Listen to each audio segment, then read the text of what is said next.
Hello everyone, welcome to another live video. If you're new to this channel, or you're watching on the high replays, my name is Jackie, and I have dedicated this whole channel to helping people heal and recover from narcissistic abuse, traumatic pasts, or anything that could be holding them back now, helping people build self-esteem, self-worth. So, yes, if you're into that type of content, please continue listening. So last week I discussed how narcissists make their victims, especially in a family setting, where you have a narcissist in like a parental role, like a mother, father, or could be maybe an older sibling who takes up a lot of the parental role. How they make one person feel like the black sheep, specifically their victim, their target of abuse.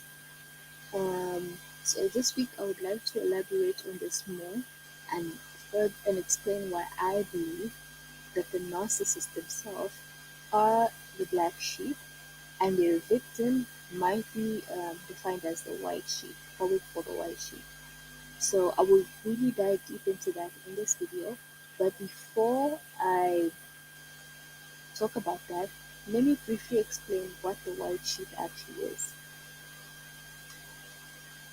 Just like the black sheep, the white sheep is also an outsider. However, it's a bit different for them. So a black sheep is, let me actually, I have a definition here. So a black sheep is essentially the, I don't want to say Egypt, but the one who's always the rebel of the family, or can be, as it says here, can be regarded as a disgrace in the family, right? That's the black sheep.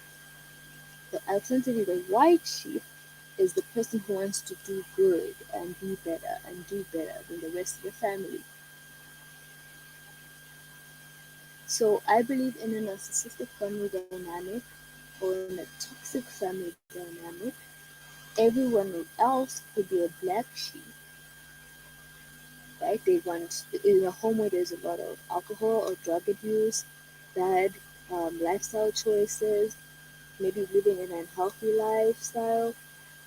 The white sheep, the outcast of the family, could be the one who wants to do better, wants to eat healthier, um, have goals that they want to achieve. Maybe they want to get educated, they want to have a career, go to school. Or maybe they're just the kind of person or have empathy, caring for other people, want to live an honest life. Essentially, the white sheep is surrounded by black sheep.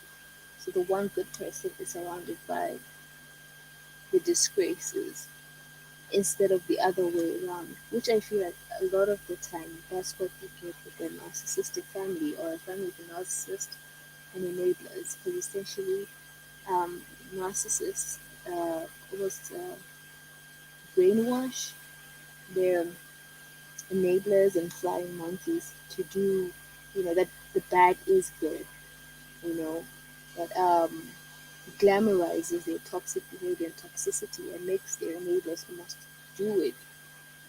So then everyone else becomes like a little version of the narcissist, and so the white sheep is the one who rebels against that. They may make the white sheep feel like an outsider, like something is wrong with them, and they're different from the rest of the family.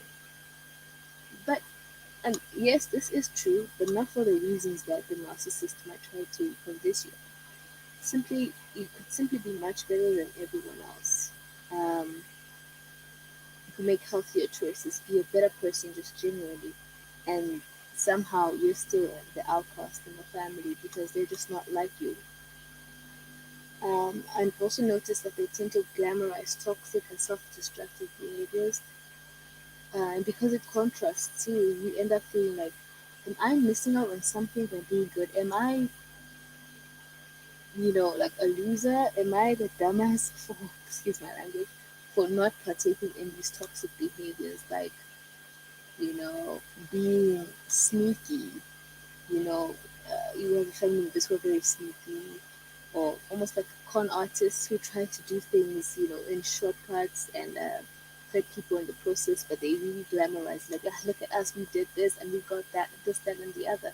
And they'll make it seem like you're stupid for wanting to be honest and do things the right way and not con your way or hurt people in the process and make you feel like, why you're taking the long route when you could just easily take the shortcut. But it's not a shortcut, it's the honest way to do things.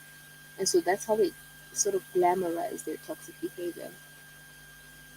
Because you are different from them, you're the opposite of them, they make you look like you're in the wrong.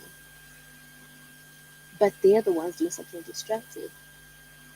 And you might often be outnumbered in this case, so you have no one in your corner.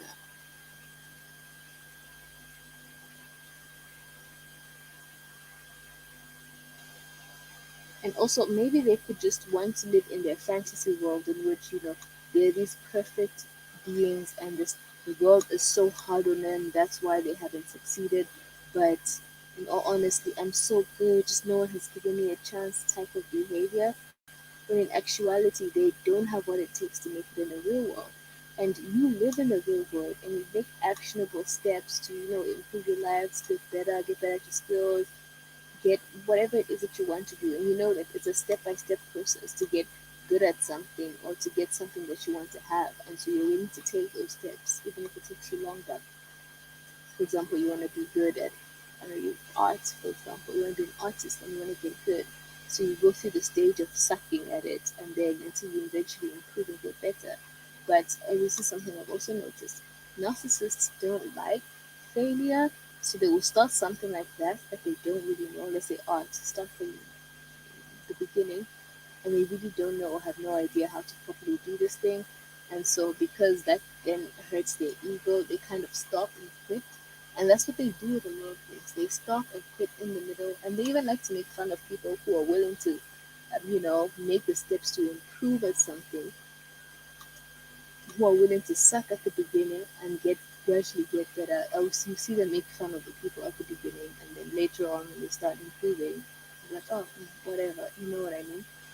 So you could be that person who wants to live in the real world, and the narcissist wants to live in their fake world in which they are, the victim, and everyone's out to get them, and everyone outside the world is just so evil, blah blah blah. When in fact, they're the ones who are closest to evil.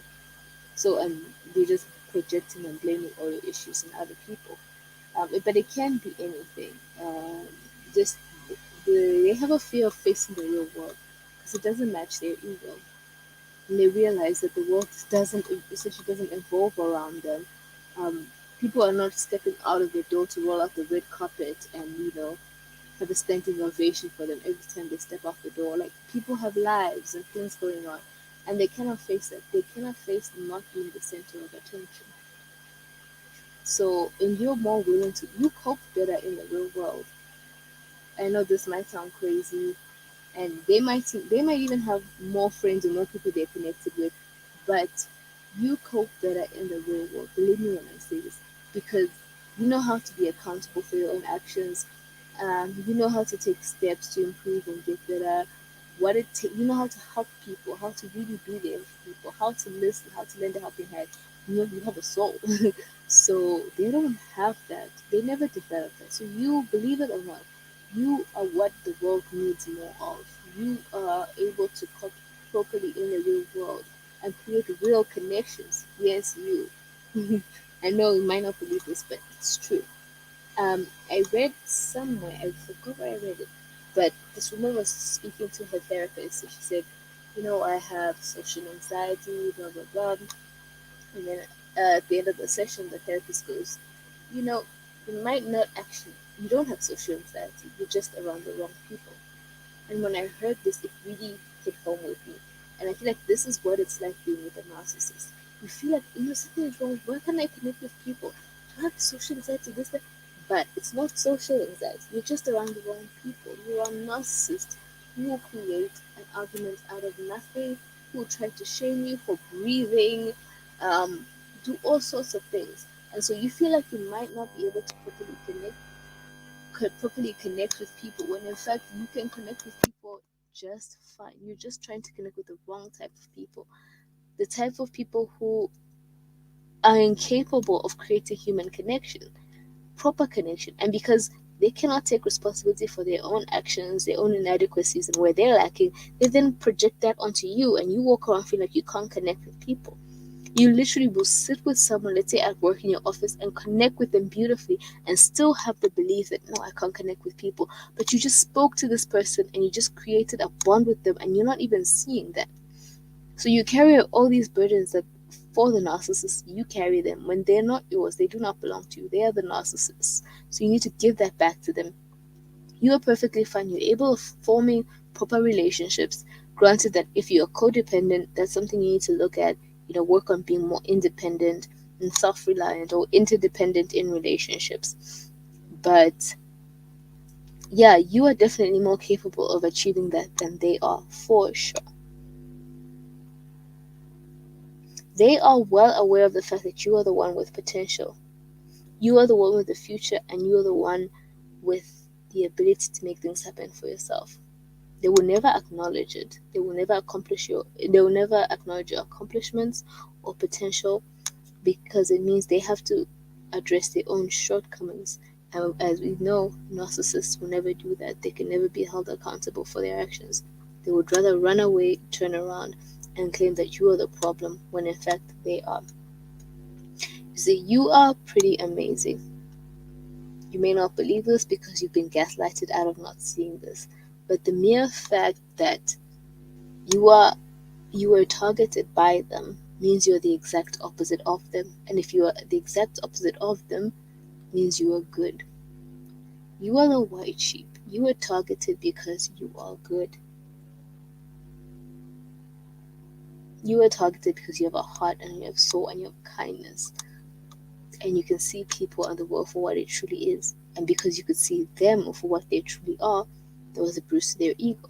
Because every time you show up, you show them what they don't have, which is a heart, a soul, empathy. They don't have that. You are a reminder of the humanness that they lack. And so they try to take you down and destroy you and make you not see who you really are. They take you away from yourself. They will even take on your positive attributes and pretend like they are the good that you are, and project their negative attributes onto you, so that you walk around as they're toxic them. In some cases, they even hope to steal your identity and your destiny by doing things that you do.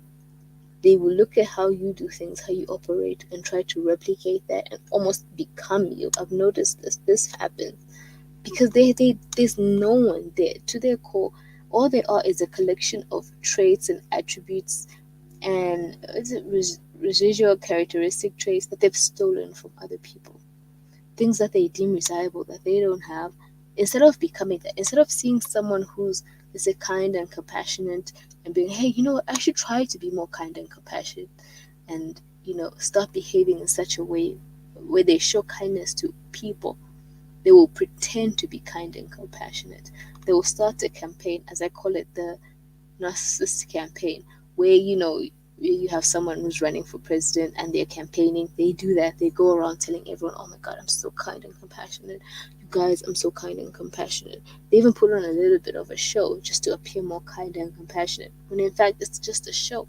And give them about a couple of days, maybe even months, weeks, months, they will stop and they'll go back to their normal selves, because people can only pretend for so long.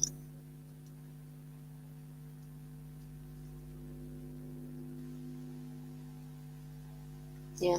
And the truth of the matter is, you are in a better position than they are.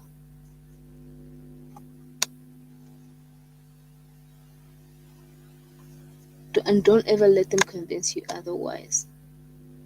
Continue. If you're on your healing journey, continue healing, continue growing. There is light at the end of the tunnel. Know that you are the white sheep. You are the good. You are the good that a lot of the world needs to see. You may have been gaslighted into thinking you're not, or seeing yourself as something that you're not, and that is something that you really have to get to the bottom of and try to figure out. But trust me, you are the good sheep. You are what the world needs more of. You have a heart, you have compassion, You see the world and people for what it is and what it truly is. And you need to learn to trust yourself and believe in yourself and believe in what you see. When you see them for who they are and their toxicity, believe it. When you see kindness in people's hearts, believe it. When you see the horribleness in the narcissist's hearts, believe it. You are the white sheep. Always remember that. You are the good that the world needs. And that's all I have for today. Thank you so much for watching this video. If you like this video or would like to know more about what I do, please subscribe and hit the notification bell, and you'll be notified when I go live next. See you in my next video. Bye.